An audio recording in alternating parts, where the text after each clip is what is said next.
Hello, high, namaste. তো আজকে আমি তোমাদের সঙ্গে শেয়ার করব my night time skin care routine. হা, ইউ নো তো আমি এতগুলো প্রোডাক্ট ইউজ করব আজকে নাইট টাইম স্কিন কেয়ার রুটিনের জন্য। আজকে না, শুধুমাত্র আমি এটা রোজ এখন ফলো করব। আর ৭ দিন বাদে তোমাদেরকে দেখাবো যে আমার স্কিনটা কেমন রয়েছে। তো সবার প্রথমে আমি ইউজ করব অরিফ্লেমের এই লাভ নেচার ব্রাইটিং ক্লিনজার। এটা একটা মিল্ক কনসিস্টেন্সি একটা ক্লিনজার, যেটা আমার খুব পছন্দ। এরপর আমি ইউজ করব প্লামের green tea pore cleansing face wash.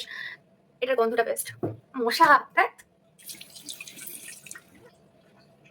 আমি একটা হোমমেড একটা টোনার বানিয়েছি বলতে পারো। মানে অনেক কিছু দিয়ে। তো সেটার ভিডিও আমি তোমাদের সঙ্গে শেয়ার করেছি। তো এই নিচে দেওয়া থাকবে, তোমরা চেক করে নিতে পারো। এটা কিন্তু খুব এফেক্টিভ, মানে খুবই ভালো কাজ করে। এটা ফেসে স্প্রে করার পর একটুখানি ড্যাপ ট্যাপ করবা এবং একটুখানি পাখার তলে দাঁড়াবা, তাহলেই তোমার এটা স্কিনে অ্যাবজর্ব। আমার এটা ফেসে ভালোভাবে অ্যাবজর্ব হয়ে গেছে, তাই জন্য আমি এখন এই ডট অ্যান্ড কির এই নাইট জেলটা ইউজ করবো, যেটা আমার খুব পছন্দের। ডট অ্যান্ড কির ময়শ্চারাইজার আমার খুব পছন্দের, কেন জানি না, খুব লাগে খুব।